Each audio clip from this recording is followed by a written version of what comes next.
Assalamualaikum warahmatullahi wabarakatuh. Bismillahirrahmanirrahim. Innal hamdalillah nahmaduhu wa nasta'inuhu wa nastaghfiruh wa na'udzu billahi min syururi anfusina wa min sayyiati a'malina. May yahdihillahu fala mudilla lahu wa may yudlil falan tajida lahu waliyyan mursyida. Asyhadu an la ilaha illallah wahdahu la syarika lahu wa asyhadu anna Muhammadan abduhu wa rasuluhu la nabiyya ba'dah. Allahumma salli ala Muhammad wa ala ali Muhammad kama sallaita ala Ibrahim wa ala Ibrahim wa barik ala Muhammad wa ala ali Muhammad kama barakta ala Ibrahim fil alamina innaka Hamidum Majid. Amma ba'du. Ma'asyiral muslimin rahimani wa rahimakumullah, usikum wa nafsi bi taqwallahi faqad faza man ittaqa. Ibu-ibu, bapak-bapak, adik-adik para jamaah rahimakumullah. Waktunya tidak panjang, kita membahas kelanjutan daripada pelajaran kita berkaitan dengan tauhid itu. Jika yang saya sampaikan ini ada yang berbeda dengan apa yang saya sebutkan, saya menghargai perbedaan. Tetapi mohon izin saya menerangkan sesuatu yang saya ketahui benar. Apa judulnya? Al-ghuluwu fis sholihin, sikap yang berlebih-lebihan terhadap orang yang dianggap apa? Soleh. Apa al-ghuluwu itu? Mujawizatul haddi fis sana, melebihi batas-batas yang ditoleransi menurut syariat, itu ghulu, berlebih-lebihan.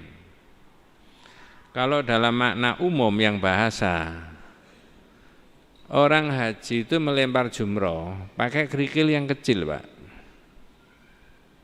7 kali, Allahu Akbar, Allahu Akbar. Tapi kemudian orang merasa tidak mantap kalau enggak pakai batu yang sekian. Lalu dengan kerasnya tadi melempar. Ini sudah bagian dari hulu dalam makna bahasa. Tetapi yang dibahas ini adalah kaitannya dengan akidah, tauhid kita, iman kita kepada Allah. Maka orang tidak diperkenankan untuk berhulu tadi, al-ghuluwu fis sholihin, sikap yang berlebih-lebihan terhadap orang yang dianggap apa? Soleh. Makanya tadi sudah saya dahului di awal, mudah-mudahan tidak salah paham.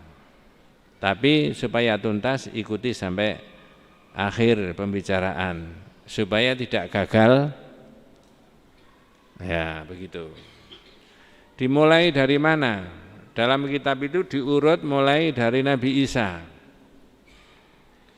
Sebenarnya bagi orang Islam Al-Masih itu sudah selesai, tidak usah dibahas. Artinya sebagai Nabi dan Rasulullah.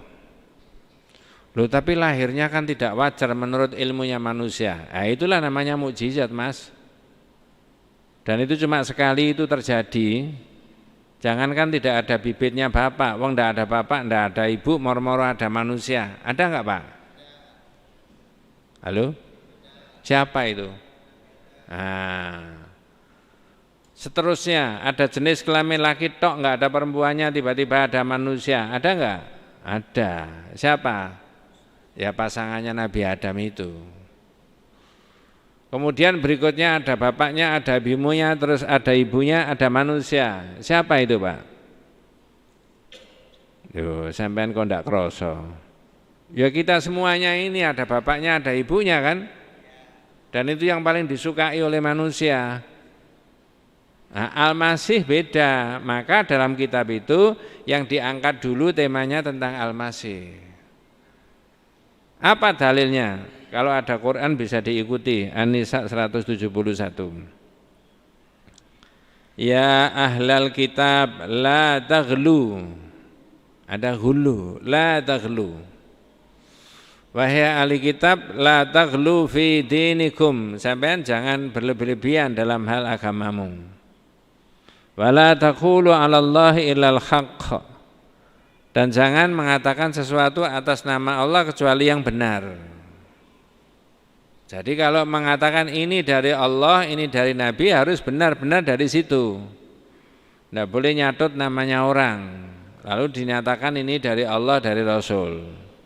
Walaupun khitabnya ini yang dituju adalah ahli kitab. Nah berikutnya ini yang penting Pak. Innamal Masihu Isa bin Maryam Rasulullah. Sebenarnya Al-Masih ibnu Maryam itu Rasulullah, utusannya Allah. Wa kalimatuhu alqaha ila Maryam wa ruhum minhu. Kalimat Allah ditiupkan kepada Maryam dan ruhnya itu dari Allah.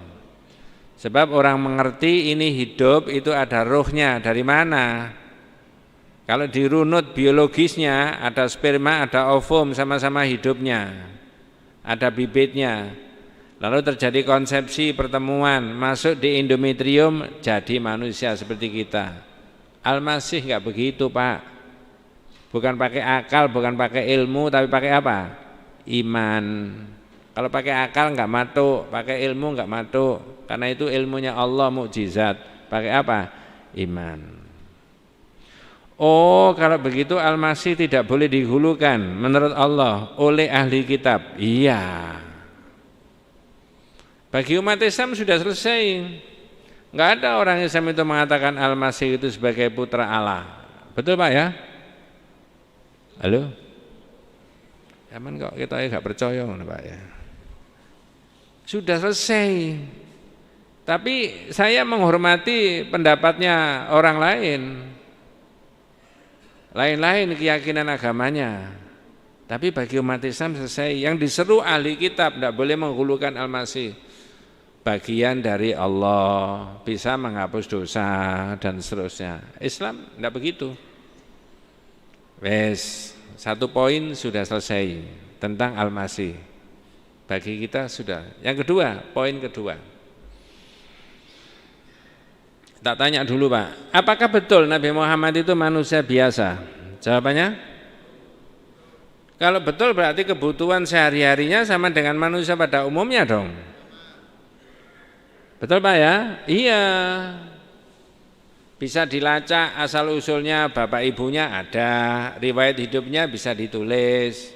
Lahirnya tanggal sekian, proses hidupnya mulai tumbuh kembangnya sampai dewasa, sampai jadi rasul, sampai hijrah, sampai 63 wafat bisa dilacak.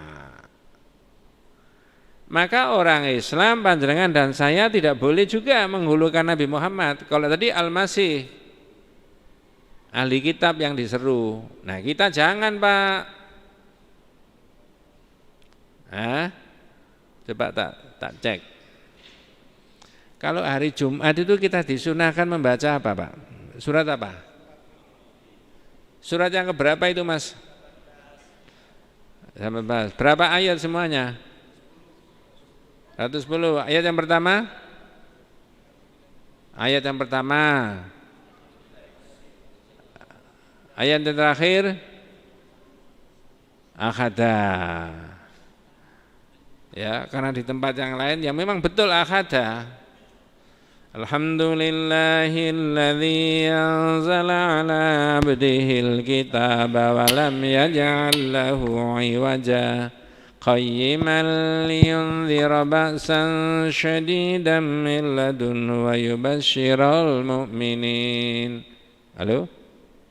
Terusnya? Ya wis terusno dhewe nanti Mas. Di ayat yang akhir kalau jenengan itu ada HP-nya, Nabi Muhammad disuruh mengekspresikan, memberikan penjelasan kepada umat. Qul innama ana basyarum mithlukum.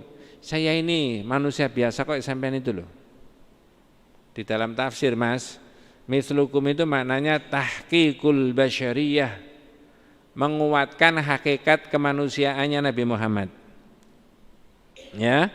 Qul innama ana basyarum mithlukum. Bedanya apa? Yuha ilayya. Menerima apa? Wahyu. Makanya orang Islam suruh mengikuti Nabi Muhammad itu karena Nabi Muhammad menerima wahyu itu tadi. Coba saya ingatkan lagi. Di bagian awal jenengan bisa ikut merespon Pak. Di bagian awal ayat ini Terjemahannya tadi, saya manusia biasa seperti Anda semuanya. Bedanya saya menerima wahyu. Terjemahan berikutnya, ayat berikutnya. Ayatnya sama terusnya, bukan ayat yang berbeda. Annama ilahukum ilahu wahid. Itu loh, ilahmu itu ilah yang satu, yang esa. Siapa maksudnya, Pak? Allah. Dengan bahasa lain, jangan saya dituhankan. Wong saya manusia biasa. Itu loh, ilahmu itu ilah yang satu. Maka orang Islam di mana saja mulai zaman Rasulullah sampai pada akhir hidupnya tidak boleh satu kata pun, satu kalimat pun, satu ucapan pun mengindikasikan bahwa Nabi Muhammad sebagai apa? Tuhan. Bagian dari Tuhan, tidak. Bagian dari Allah, tidak. Nanti sama dengan saudara kita itu yang berbeda agama kita itu. Tidak begitu. Karena ini manusia biasa, bapak ibunya bisa dilacak, asal usulnya bisa ditulis, riwayat hidupnya bisa ditulis. Nah begitu. Kalau ilmunya orang sekarang, DNA-nya bisa dicocok antara bapak ibunya sama apa? Anaknya. Jangan saya dituhankan. Itu loh Allah. Annama ilahukum ilahu wahid. Faman kana yarju liqa'a rabbih. Barang siapa yang ingin berjumpa sama Allah. Nah, betul enggak Pak? Besok-besok kita ini ingin berjumpa sama Allah. Halo? Kesusu? Kesusu ingin berjumpa? Loh, sampai kok mesem-mesem? Ya, terserah kan begitu Pak ya? Tapi pasti enggak? Pasti. Takut? Loh, kok enggak usah takut Pak. Ya. Orang kalau takut mati itu jangan hidup Pak. Wong hidup itu pasti apa? Takut mati enggak Mas? Loh. Kalau takut mati jangan hidup, karena orang hidup pasti apa? Mati. Kalau takut hidup, mati saja. Wong takut hidup ya. Barang siapa yang kepingin berjumpa sama Allah, syaratnya dua tadi, beramal soleh. Dalam amal soleh tidak boleh ada apanya? Syirik. Berarti dua. Nah, balik ke sini tadi. Jadi saya sholat Mas, aku Mas. Sholat aja nggak cukup Mas. Dalam sholatnya sampean tidak boleh ada syiriknya, riaknya. Aku wis sodako, sodakonya aja nggak cukup. Karena di dalam sodaka tidak boleh ada riaknya. Betul Pak ya? Aku ini wis haji, tidak cukup. Haji juga tidak boleh ada apanya? Riaknya. Makanya orang haji itu yang sudah haji mudah-mudahan diterima sama Allah Subhanahu wa taala. Yang belum mudah-mudahan dimudahkan oleh Allah Subhanahu wa taala, baik haji maupun umrah. Ada talbiyahnya. Labbaik Allahumma labbaik, labbaik la syarika laka labbaik. Ini yang di bulan Bal ini. Innal hamda wan ni'mata laka wal mulk la syarika lak, la syarika lak. Nah, karena menurut ayat yang sampean baca tadi, barang siapa yang berjumpa sama Rabbnya, sama Allah, syaratnya dua tadi, beramal soleh. Di dalam amal soleh tidak boleh ada syirik. Wes, balik ke hulu tadi Pak, melebih-lebihkan. Oh, kalau begitu Nabi Muhammad itu orang biasa seperti kita semuanya. Jawabannya sudah berkali-kali dijawab. Apa betul ketika masih hidup itu Rasulullah itu keluar masuk pasar? Jawabannya, ngapain Pak? Bukan sidak harga beras, enggak. Berdagang enggak? Memenuhi kebutuhan ekonominya enggak? Boleh enggak? Mengurangi dan menurunkan kewibawaannya sebagai Rasul enggak? Oh enggak. Justru Nabi memberi contoh, begini loh caranya orang berjual beli itu. Karena orang kafir itu enggak mau menerima Muhammad sebagai Nabi dan Rasul zaman itu alasannya dua. Satu, keluar masuk pasar. Yang kedua, makan seperti yang dikonsumsi oleh banyak orang. Enggak masuk akal. Wa qalu ma li hadzal rasul ya'kulu ta'am. Ngapain itu Rasul kok makan seperti makanan kita? Kalau saya boleh ngomong andai kata Pak, Andai kata Rasulullah itu hidup di Surabaya 2019, sarapannya pakai apa?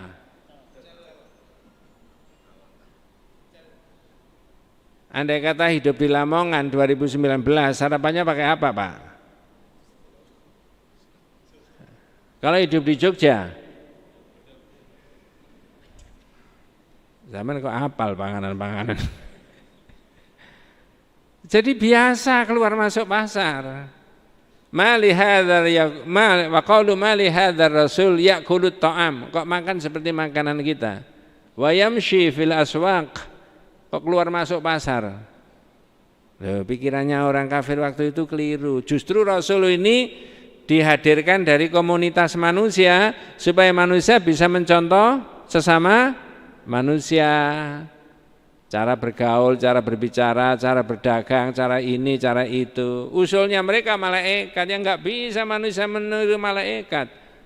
Wong kehadiran Rasul itu sebagai contoh kok untuk kehidupan manusia. Kok usulnya malaikat diutus? Enggak mungkin.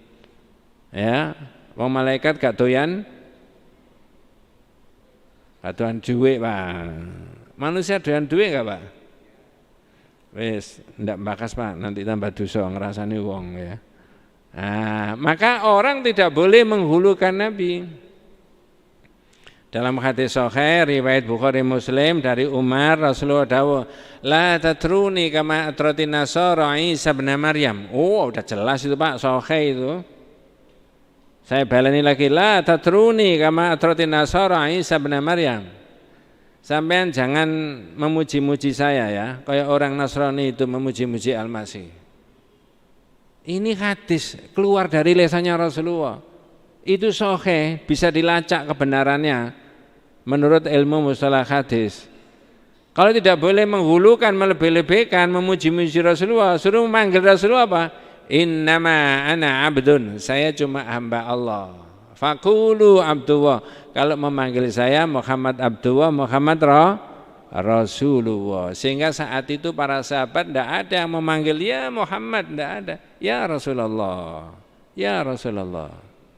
Abu Bakar mertuanya saja manggilnya apa? Ya Rasulullah. Urusan pribadi ya Rasulullah. Saking mulianya. Namun demikian juga tidak mau dilebih-lebihkan, dihulukan tadi Pak ya. Halo? Apakah Rasulullah itu sudah wafat? Usia berapa wafatnya Pak? Bisa datang ke sini Pak? Di Tauhid tidak ada. Abu Bakar sudah jelas pada waktu Rasulullah wafat. Nanti kita baleni di bab berikutnya. Begitu Rasulullah wafat, para sahabat sepertinya tidak percaya kalau nabinya wafat. Abu Bakar datang, masuk di rumahnya Rasulullah, masuk di kamarnya Rasulullah, dilihat jenazahnya Rasulullah, dicium keningnya sini, lalu Abu Bakar bilang apa? Ya Rasulullah, ma atyaba hayyan wa ma atyaba mayyitan. Nabi, engkau ini hidup mulia, wafat juga mulia. Mudah-mudahan panjenengan dan keluarga saya, kita semuanya masuk dalam doanya Abu Bakar ini Pak. Hidup mulia, wafat juga apa? Mulia. Ditutup lagi jenazahnya. Terus Abu Bakar pidato. Panjang lebar pidatonya. Salah satu daripada titik tekannya yang kaitannya dengan ini, Abu Bakar mengatakan man kana ya'budu Muhammad fa inna Muhammad qad mata. Barang siapa yang menyembah Nabi Muhammad telah apa? Wafat. Wa man kana ya'budu Allaha fa inna Allaha hayyun la yamut. Barang siapa yang menyembah Allah, sesungguhnya Allah itu hidup selamanya, tidak akan apa? Wafat. Terus Abu Bakar membaca ayat Al-Quran, wa ma Muhammadun illa rasul. Muhammad itu tidak lain cuma rasul. Qad khalat min qabli rusul. Telah banyak rasul-rasul sebelum Nabi Muhammad. Afa immata au kutila. Coba jenengan titik ini. Afa immata au kutila.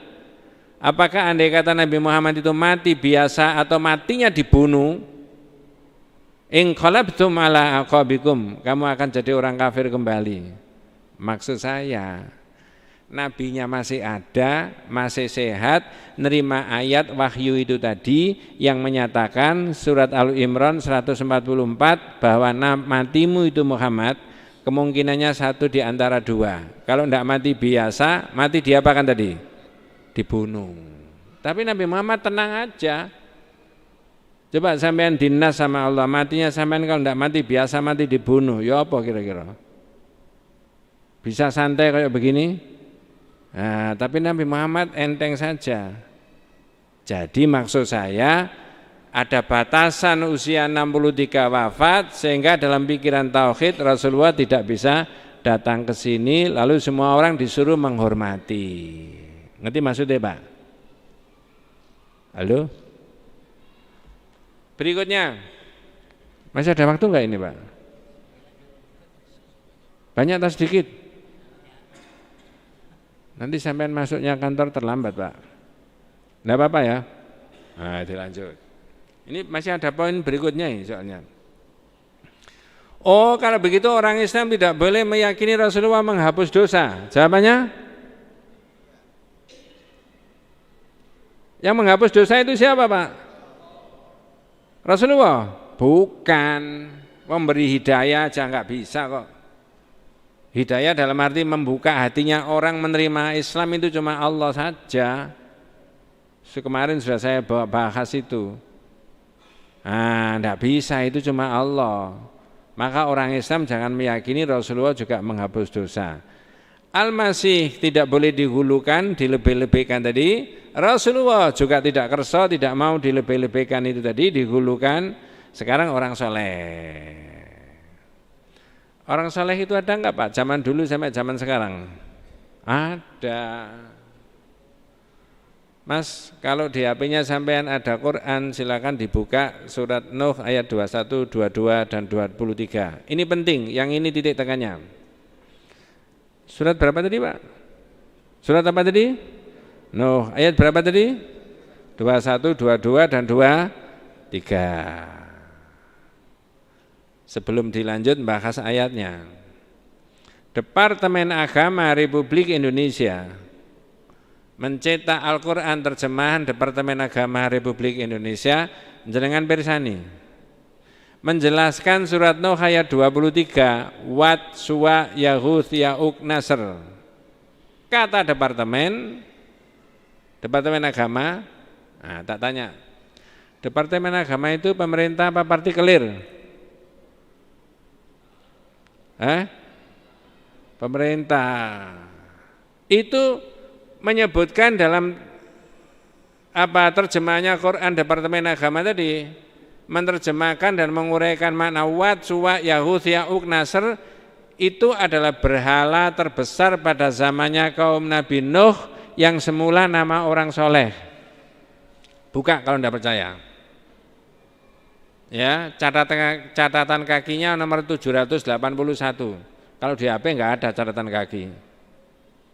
Ya, Wat, Suwa, Yahuth, Ya'uq, Nasr surat Nuh ayat 23 ditulis oleh Departemen Agama adalah nama-nama berhala terbesar pada zamannya kaum Nabi Nuh yang semula nama orang soleh. Berarti nama orang soleh bisa berubah bergeser menjadi nama berhala, Pak ya? Loh, kok sampean ketoke gak percaya ngono itu. Bisa toh? Iya, itu jenengan baca. Maka mulai dari 21 Nabi Nuh matur sama Allah, curhat. Qala Nuh, ya Rabbi innahum asawni. Ya Rabb kami, mereka itu adalah mendurhakai aku, kata Nabi Nuh. Wattaba'u man lam yazidhu maluhu wa waladuhu illa khasara. Dan mereka umatku itu mengikuti orang yang harta bendanya dan anak-anaknya tidak menambahi apa-apa kecuali menambahi rugi. Wa makaru makran kubara, dan mereka melakukan tipu daya yang besar. Baru 23. Wa qalu, dan mereka berkata, la tadharunna alihatakum wa la tadharunna wadda wa la suwa'a wa la yaghutha wa ya'uqa wa nasra. Wad, Suwa, Yahuth, Ya'uq, Nasr tadi kata umatnya Nabi Nuh, jangan lupakan Tuhanmu dan jangan tinggalkan Tuhanmu dan jangan pula meninggalkan Wad, Suwa, Yahuth, Ya'uq, Nasr. Apa itu, Mas? Di dalam tafsir Pak diterangkan, di dalam kitab itu juga disebutkan. Saya pakai bahasa Arab aja dulu. Hadhihi asma'u rijalin sholihin min qaumin Nuh. Itu adalah nama-nama orang soleh pada zamannya kaum Nabi Nuh. Orang soleh beneran. Tapi dihulukan, dilebih-lebihkan tadi. Falamma halaku, ketika orang soleh itu meninggal, aukhas syaitanu ila qaumihim. Setan membisik-bisikkan di orang-orang yang ditinggalkan. Apa bisikannya setan? Anin sabu ila majalisihimul lati kanu yajlisuna fiha ansaban. Dirikanlah patung-patungnya orang yang soleh tadi. Ini Wat, ini Suwa, ini Yahuth, ini Ya'uq. Mereka besar-besarkan. Ya, wasammau bi asma'ihim, lalu beri nama. Ini Wat, ini Yahuth dan seterusnya itu tadi. Fafa'alu, lalu dikerjakan. Walam tu'bat, saat itu enggak disembah. Hanya diagungkan saja, dibesarkan aja, dibuat patung-patungnya saja. Lama-lama kok bisa disembah? Kata tafsir Ibnu Abbas, faktornya 2. 1, hatta idza halaka ulaika, ketika orang yang membesar-besarkan itu sudah banyak meninggal, artinya waktunya sudah cukup lama, bisa 100 tahun, bisa 200 tahun Pak ya, bisa 500 tahun. 2, wanusial ilmu agama sudah banyak dilupakan, ubidat, lama-lama bisa disembah. Jadi pergeseran dari nama orang soleh menjadi nama apa tadi? Berhala. Faktornya itu tadi, sebabnya itu tadi. Menghulukan itu tadi. Maka dalam pandangan akidah tauhid, orang yang sudah wafat dimakamkan secara baik-baik, kewajibannya yang hidup apa? Mendoakan supaya tidak terjadi seperti itu. Jaraknya antara Nabi Nuh sama Nabi Muhammad jauh ribuan tahun, dan Nabi Muhammad tidak tahu ada cerita kayak begitu itu kalau Nabi Muhammad tidak menerima apa? Wahyu, cerita zaman dulu. Inilah maka dalam pandangan akidah tauhid kita itu tidak boleh menghulukan atau melebih-lebihkan siapa saja, biasa-biasa saja. Wallahu a'lam. Ada yang dibahas Pak? Nggih, monggo.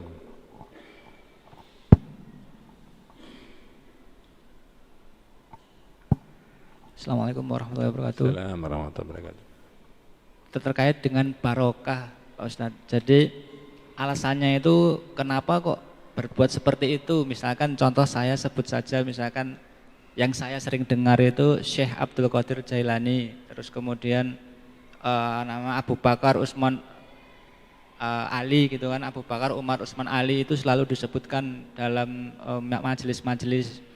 Terus kemudian minta barokah gitu, jadi ziarah-ziarah gitu katanya minta barokah yang sudah hidup atau yang misalkan, jadi kalau misalkan alasannya masih hidup itu barokah orang soleh gitu didatengin. Kemudian kalau misalkan orang mati, orangnya sudah mati tapi jasadnya saja yang mati tapi barokahnya masih ada, jadi harus didatengin. Nah itu seperti apa Pak Ustadz? Terima kasih. Iya, makasih. Orang mati zaman dulu sampai zaman sekarang, Nabi, Rasul, para sahabat, para wali sama saja. Dipisahkan ruhnya dengan jasadnya. Betul Pak ya? Ruhnya kemana? Kembali kepada Allah. Jasadnya mana? Jangankan yang jenengan sebutkan tadi, Nabi saja jasadnya dimakamkan Pak ya? Iya. Sehingga kewajiban panjenengan dan saya kepada orang yang sudah wafat mendoakan, seperti hadisnya Rasulullah tadi. Orang Islam sesama saudara umat Islam mendoakan. Ya. Kalau kita ziarah kubur mendoakan ahli kubur. Betul Pak ya?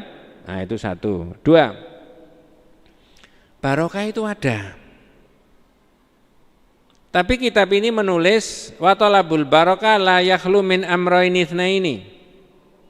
Barokah itu maknanya kathratul khair wa thubutuhu, banyaknya kebaikan dan kebaikan itu mengalir terus. Tapi seseorang memperoleh barokah dari 2 unsur. 1 bi amrin syar'iyyin, dengan sesuatu yang menurut syariat. Contoh, apa betul air ini ada barokahnya? Loh, sampean gak temenan ngono. Iya. Maknanya apa? Yang menyebut siapa? Quran. Wa nazzalna minas sama'i ma'am mubarak. Kami turunkan air dari langit yang ada barokahnya. Jadi yang menyebut air ada barokahnya syariat, Quran. 2. Apa betul Al-Quran itu ada barokahnya? Betul. Yang menyebut siapa? Allah sendiri. Kitabun anzalnahu ilaika mubarak. Kitab yang saya turunkan kepadamu Muhammad ada barokahnya. Berarti orang dapat kebaikan dari Al-Quran. Kalau membaca dapat pahala, mengartikan dapat pahala, berperilaku seperti Al-Quran jauh lebih mulia. Begitu ya. Contoh 2, contoh 3. Tapi ini enggak contoh terus ya. Contoh 3. Apa betul bulan Ramadan itu bulan penuh barokah? Betul, yang menyebut siapa? Rasulullah. Berarti pakai syariat menyebutnya.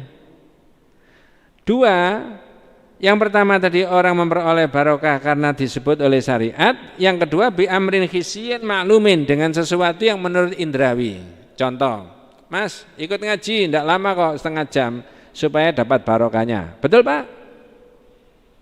Halo? Iya, maksudnya apa? Ada ilmu di situ. Ada penjelasan, ada Quran dibaca, ada hadis diterangkan, ada pendapatnya para ulama, para syekh, para kiai, para guru kita, sehingga orang dapat kebaikan. Waktunya enggak lama, 20 menit, 30 menit, dibandingkan sholat sunnah berrakaat-rakaat masih lebih mulia thalabul ilmi. Itu namanya bi amrin hisyin, dengan sesuatu yang indrawi. Panjenengan dan saya atau saya dengan panjenengan, tolong saya didoakan supaya dapat barokahnya. Barokahnya doa itu kebaikan, di doa dipanjatkan kepada Allah, lalu Allah mengabulkan doa, doa itu kebaikannya untuk kita semuanya. Inilah yang disebutkan dengan itu tadi. Pertanyaannya adalah,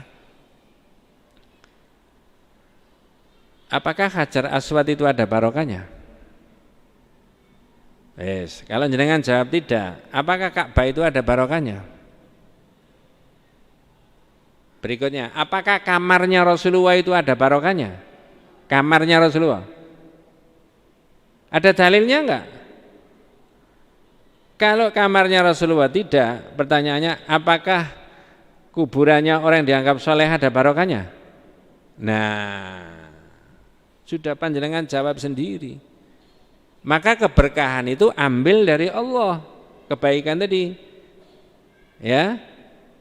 Barokah itu ada, tapi sumbernya dari Allah, berarti mintanya kepada Allah. Saya menyebut tadi 2. Kalau saya boleh balik dari yang dulu lagi, ya, pelajaran sebelumnya, ini ringkes saja, mudah-mudahan tidak salah paham. Rasulullah pernah berjalan dengan Abu Waqid Al-Laitsi. Abu Waqid Al-Laitsi ini baru masuk Islam, Pak. Jadi berjalan bareng begini, terus Abu Waqid Al-Laitsi ini tahu ada orang kafir punya pohon besar. Yang pohon itu dipakai semedi, dipakai duduk, dipakai menggantungkan alat-alat perangnya di situ. Abu Waqid tahu. Terus Abu Waqid ini yang baru masuk Islam, usul sama Rasulullah, "Ya Rasulullah, ij'al lana dzata anwar kama lahum dzatu anwar." Nabi, mbok kita dibuatkan pohon sendiri kayak mereka. Nah, apa kata Rasulullah? Allahu Akbar, Allah Maha Besar. Inna hasunan, itu tradisinya nenek moyangnya. Walladzi nafsi biyadi, demi Allah, qultum kama qala Banu Israil Musa. Usulmu ini membuat tempat sendiri tadi kayak orang kafir, seperti usulnya Bani Israil kepada Nabi Musa. Apa usulnya Bani Israil kepada Nabi Musa? Ketika Bani Israel dibebaskan oleh Nabi Musa dari cengkeramannya Fir'aun, tahu ada orang yang masih menyembah berhala, usul kepada Nabi Musa, "Ya Musa, ij'al lana ilahan kama lahum alihatun." Musa, mbok kita dibuatkan Tuhan sendiri kayak mereka. Jawabannya Musa, qala innakum qaumun tajhalun. Sampean ini bodoh, Tuhan kita itu Allah. Ini mengapa tak selipkan cerita ini? Maksudnya dalam kitab itu, kalau kita mencari barokah yang tidak menurut syariat, ditunjukkan tadi baik Quran maupun hadis atau apa, maka bisa disebut orang itu patut diduga dianggap punya Tuhan lain selain dari siapa? Allah. Na'udzubillah min dzalik. Maka kewajiban kita siapapun baik kepada Nabi juga mendoakan. Kalau Rasulullah dengan cara membaca apa? Sholawat. Wallahu a'lam. Gitu Pak nggih? Cukup? Lalu barokah orang soleh itu maksudnya apa Pak? Ketika orangnya masih hidup, panjenengan ikut taklim, kemudian di situ ada kebaikan, ada ilmu yang diberikan. Ketika sudah wafat, tidak ada. Jangan-jangan orang mengambil tanah kuburan dibawa pulang supaya dapat apa? Keliru. Makanya tak sebut tadi, apakah kamarnya Rasulullah itu ada barokahnya?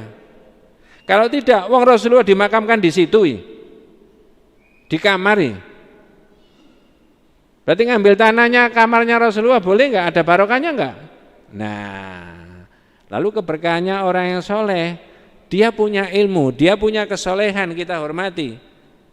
Ya, dia orang yang dekat sama Allah, maka fatwa-fatwanya yang baik kita ikuti. Itu berarti sampean mengikuti pendapatnya tadi, berarti sampean dapat apa? Keberkahan. Ini kitab karangannya Syekh Abdul Qadir Al-Jilani. Saya punya kitabnya itu Mas. Judulnya Syekh Abdul Qadir Al-Jilani wa arahu al-i'tiqadiyah wa sufiyah. Saya baca, saya mengerti pikirannya Syekh Abdul Qadir Jailani, ini sesuai dengan Quran dan hadis yang diajarkan Rasulullah. Saya berperilaku seperti itu, berarti saya dapat apa? Kebaikan. Wallahu a'lam. Gitu nggih? Cukup Pak. Jangan kalau mengikuti terus enak Pak. Ada saya berseri terus ini ya. Dan bisa didialogkan dengan kita.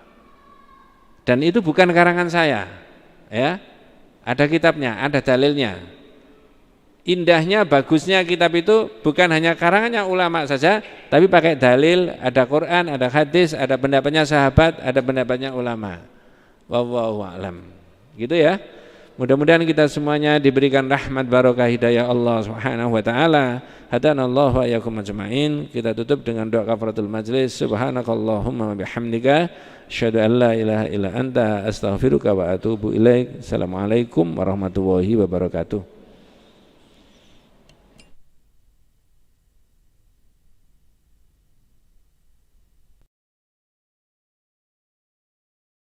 يا ربنا اعترفنا بأننا اقترفنا وآننا أسرفنا على لظى أسرفنا يا